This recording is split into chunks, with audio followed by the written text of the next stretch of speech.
Bueno, antes que nada, muchas gracias a los organizadores por la invitación a participar de este panel de debate. Para nosotros el tema es de una importancia enorme en lo que viene a ser la agenda de la sustentabilidad de cara al futuro. Apenas nos juntamos para conversar del tema y surgió la posibilidad de debatir sobre la cuarta revolución industrial en Argentina. Me pareció súper interesante y no quería dejar de agradecerlo. También gracias a todos los panelistas por estar aquí presentes. Y cuando uno empieza a pensar sobre el tema de cuarta revolución industrial, aparece, quieras o no, el tema del futuro. Como una lógica que uno a veces se tiene que salir a veces de lo cotidiano para poder entenderlo. Y aquí en Argentina muchas veces el desafío que tenemos a diario es cómo enfrentamos lo urgente con lo importante, ya que en esta discusión está el futuro de la competitividad del país y la inserción en el mundo en el cual depende el empleo y el desarrollo de nuestro país. Y si encima le agregamos el concepto de cadena de valor, es uno de los conceptos que cuando se habla de sustentabilidad es de los más complicados. Uno cuando lee un reporte de sustentabilidad siempre, por ejemplo, aparece como que cadena de valor es el tema que a las compañías más les cuesta hablar o que tiene externalidades que son de las más difíciles de abordar en materia de gestión. Entonces, sumar los dos conceptos es como interesante justamente para salir de esta lógica de lo urgente y pensar un poco más en lo importante y abordar a través de lo importante lo urgente. Así que para comenzar con el panel de debate, quisiera hacer como una pregunta más genérica como para que vayamos sentando posiciones y empezar un poco con el final de lo que fue la primera parte de la jornada. Y sería, ¿cuáles piensan cada uno de ustedes que son los principales desafíos y las principales barreras cuando se habla de cuarta revolución industrial y cadena de valor en Argentina? En general, ¿cómo se posicionan ante este tema? El que desee, es abierto.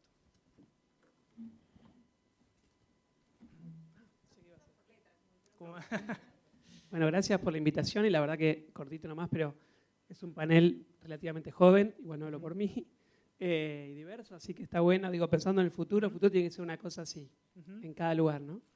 Bueno, primero decir que las revoluciones industriales o los cambios tecnológicos acelerados no transcurren igual en todos lados, ¿no? Entonces, uno a veces se queda con una imagen que construye una narrativa que refiere a cierto contexto, por ejemplo, como pasó en cada una de las revoluciones industriales, y uno cree simplemente que acá eso va a pasar automáticamente o va a pasar porque está pasando en otro lado.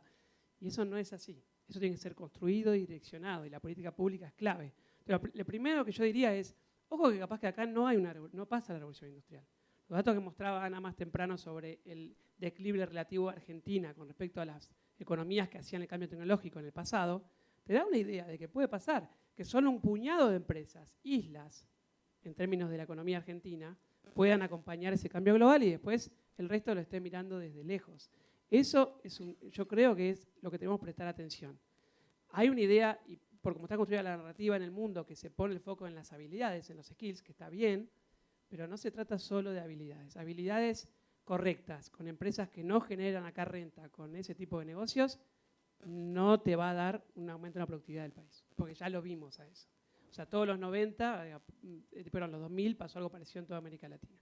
Entonces, primero eso, hay que contextualizar el cambio tecnológico. ¿Qué tenemos y qué nos falta? ¿Cómo estamos posicionados? Esas preguntas hay que hacerlas y hay que medirlas. Y todavía hay poco trabajo hecho de eso. Y creo que hay un riesgo de caer en esa narrativa global. Ahora, cuando uno ve las oportunidades, uno dice, mirá, esto, lo que está pasando ahora, yo creo que, y aparece un consenso con que inteligencia artificial es el centro de todas estas familias, por lo menos el potencial que tiene hacia adelante de una tecnología que cambie todo, esto igual será debatible, es una ventana de oportunidad. Porque ahora todos los países están corriendo, algunos más rápido porque ya tienen planes, otros más lento, pero es una ventana que se acaba de abrir. Y ya es algo nuevo, de 2013, que hasta antes era ciencia ficción. Ahora recién es una tecnología. Entonces, hay una carrera que acaba de empezar y esa carrera la vamos a correr todos, ¿no? Entonces, ahí tenés, la oportunidad está, pero tenés que tener en cuenta tu punto de partida. Hola, ¿se escucha? Bueno, lo primero que no dijeron en la biografía es lo que ha rediseñado mi vida laboral y me ha hecho innovar. Y soy mamá de 3, el último buscado a los 40. Innovar desde ese lado me sacó en una empresa tan tecnológica y tan adrenalinítica de las actividades de trinchera. Nosotros hacemos matrices, moldes, preinyección de aluminio y todo lo que vieron donde los robots ensamblaban y soldaban autos. Todo eso se hace en Córdoba. Se hace en Córdoba para Argentina y se exporta en una empresa pyme cordobesa. En cuanto el desafío más grande fue exportar a Porsche matrices para la Cayenne. Imagínense en el año 97 una mujer de una pyme del interior yendo a Alemania a vender matrices. ¿Vos y cuántos más? Me dijeron en el aeropuerto. Bueno, fue así y me vine con el contrato. Entonces, por ahí me dijeron hoy, hay que contar qué pasa en Argentina. Hay que contar qué pasa desde varios aspectos. Y uno importante fue el que dijo Fernando recién. Las empresas triple impacto, o empresas B, como están empezando a llamarte con un movimiento muy interesante, les está faltando la pata de la ética, el impacto económico, medioambiental y social que tenemos que tener en equilibrio. Si todo eso no pasa en un entorno de ética, no sirve. Y como empresarios, creo que nuestro principal desafío es entender qué nos pasa como sociedad en este punto, que es las 4.0. Yo creo que estamos teniendo miedo, como ustedes dijeron, que es normal que tengamos miedo. Lo que no es normal es que los empresarios, que somos reconocidos, a veces bien y a veces no tan bien, por tener acción, no podemos permitir que el miedo nos paralice. No podemos permitir que el miedo no nos deje ver si el robot es tan caro como dicen o si realmente existen posibilidades que no estamos viendo. En el 2008 nació una iniciativa de poder transmitir a nivel capacitación y educación formal lo que estábamos necesitando. En un diario de Córdoba, si ustedes van al aviso que se repite permanentemente, inclusive en épocas de crisis, es matriceros, ajustadores, soldadores, personas que puedan seguir proyectos. Dentro de nuestra área de responsabilidad social, iniciamos una de las iniciativas más lindas, después voy a la cadena de valor, es una tecnicatura superior en matrices, moldes y dispositivos, que la hicimos para la UTN. En la universidad pública se debe en realidad arancelar el grado y el posgrado. Juntamos empresas en Córdoba y dijimos, ¿cuántos va a becar cada uno para que Ayasa, que era en ese momento el decano de Córdoba y hoy es el rector de la UTN a nivel nacional, pudiera empezar con la tecnicatura sin problema presupuestario? Ya tenemos camadas ininterrumpidamente desde ese momento. Es una de las mejores carreras en la UTN en el índice ingresantes, egresados y egresados con trabajo. Hace 2 años se repite en la Universidad de Pacheco, acá en Buenos Aires. Ahí tenemos centro tecnológico, armado en conjunto con la Cámara Argentina de Moldes y Matrices. En Córdoba tuvimos las primeras impresoras 3D en manos de los chicos, hechas en Argentina, las impresoras, para poder usar. Y eso es 4.0, son las 4. Es robótica, es impresión 3D, es Internet de las cosas, es Big Data. Y las tenemos que hacer alcanzables, hacer accesibles. Pero lo principal como empresarios es no permitir que el miedo nos paralice, porque es nuestro deber ético ver qué va a pasar con estos chicos, con esta gente, dentro de 20 años. Yo creo, yo he estudiado y hemos analizado a nivel, digamos, empresa, que es muy distinta a las capacidades de ustedes, pero para que Argentina pierda un puesto de trabajo en manos de un robot, faltan 20 años. Tenemos muchas oportunidades. Los robots tienen que empezar por donde lo están haciendo ahora, por trabajar donde la persona no puede, donde es insalubre, donde es inseguro, donde la calidad es indiscutiblemente distinta. En otros rubros, para la industria automotriz es simple hablar de robótica porque siempre han hablado de robótica. Nosotros estamos hablando de meter robótica en la industria agrícola. Estamos terminando como Prodismo una línea de montaje para Vulcano que le multiplica por 4 su capacidad, sin ninguna disminución en mano de obra. Pero le cuatriplica su capacidad constructiva de tolvas, a un nivel de disminución en las pérdidas importante por la calidad en la soldadura. Imagínense una persona soldando medio kilómetro de soldadura, con los humos, con los gases, es insalubre. O sea que hay una ventana grande de oportunidad ahí. Y bueno, creo que el principal desafío como empresarios es ver.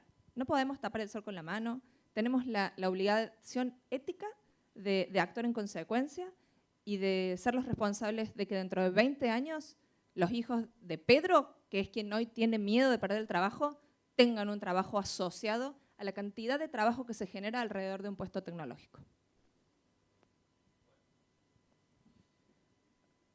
Muchas gracias, la verdad.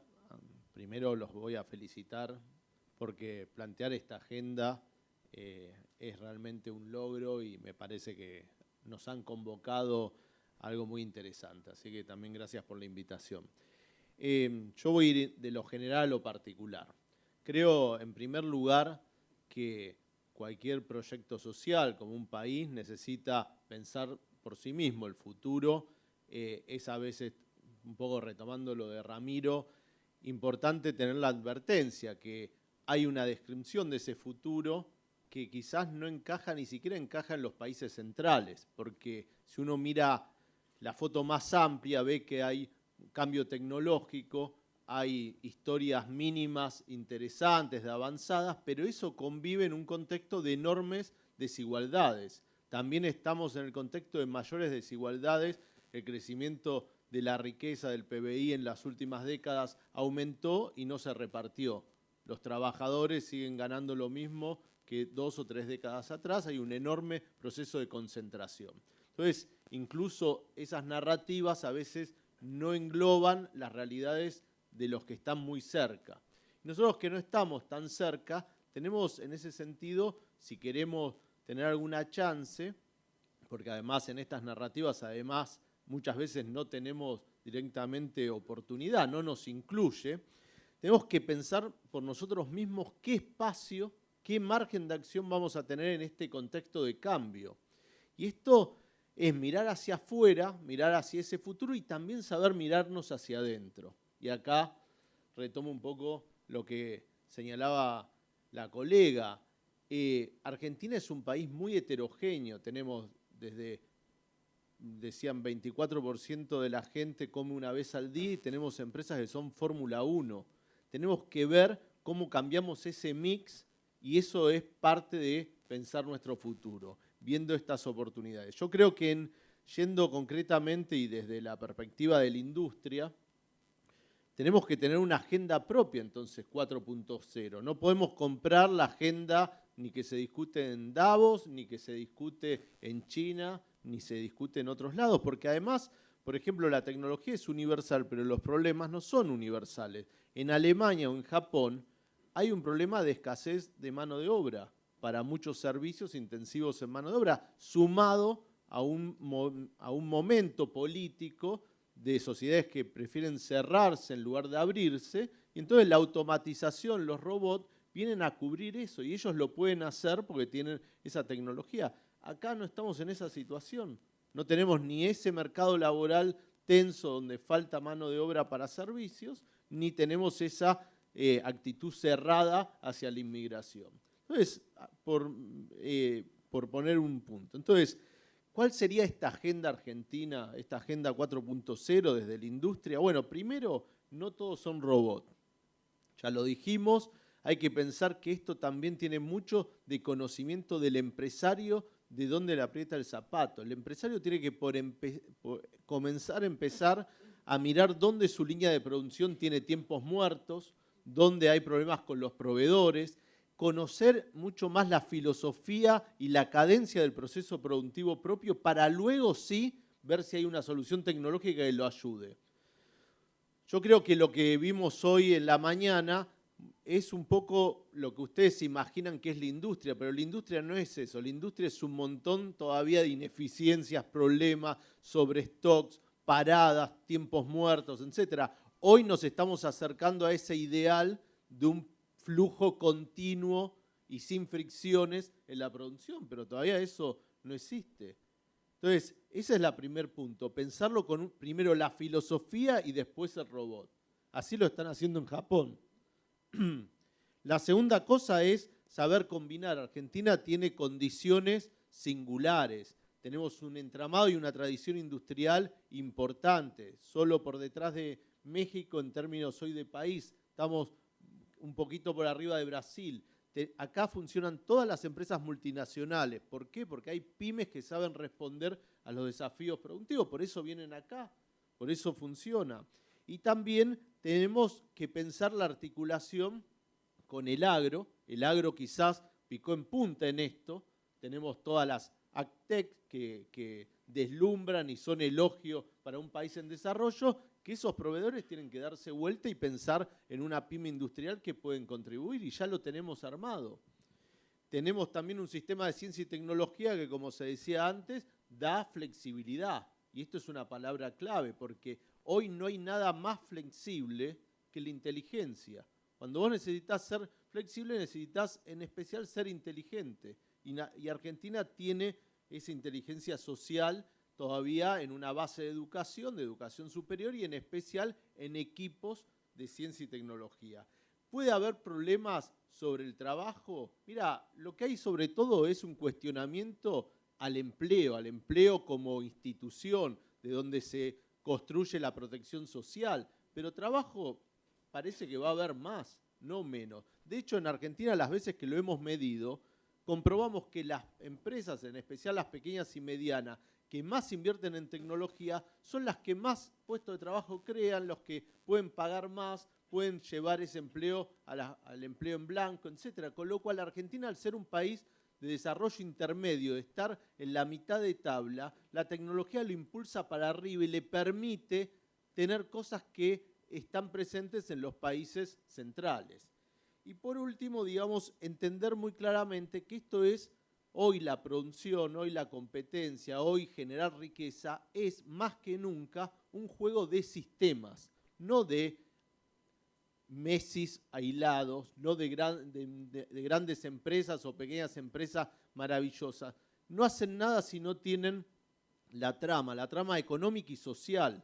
Y acá quizás el foco no hay que ponerlo solo en los nuevos startups, emprendedores o en una multinacional que viene, sino también en el Estado, en las políticas públicas. ¿Tenemos un Estado 4.0?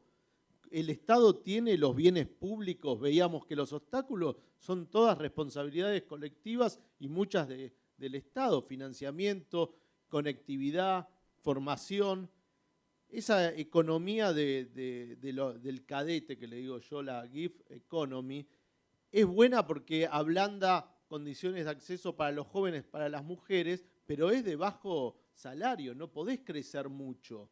El que se lleva la porción más grande de esa torta, el que se sigue llevando la porción más grande de la torta en la economía, es el que domina la tecnología. Y dominar la tecnología es un juego de sistema. Y cierro con esto. Yo creo que entonces tenemos que revisar. El Estado tiene que tener menos el dedo indicativo de que hay que hacer esto o hacer aquello y tiene que empezar a mirarse hacia arriba, hacia adentro. Es una institución de información, entonces tendría que ser el centro del Big Data, Las pymes tienen que ser cada vez menos autosuficientes. Muchas veces el empresario pyme se construyó con una idea y fue contra todo, como le pasa al emprendedor, son emprendedores, pero eso hay que saber abandonarlo. Y hay un momento que hay que saber ir a pedir ayuda a un centro tecnológico, a una universidad, a un diseñador gráfico, a un diseñador industrial que te mejore el producto, a alguien que te ayude a exportar. Y creo que las personas, todos nosotros, tenemos que ser más activos. Hoy dejarnos esperar que el tiempo acomode las cosas no es una opción, porque esto siempre ha pasado, el cambio tecnológico acomoda y divide a veces, generando ganadores y perdedores, y en la actitud pasa gran parte de ese resultado. Así que por ahora eso.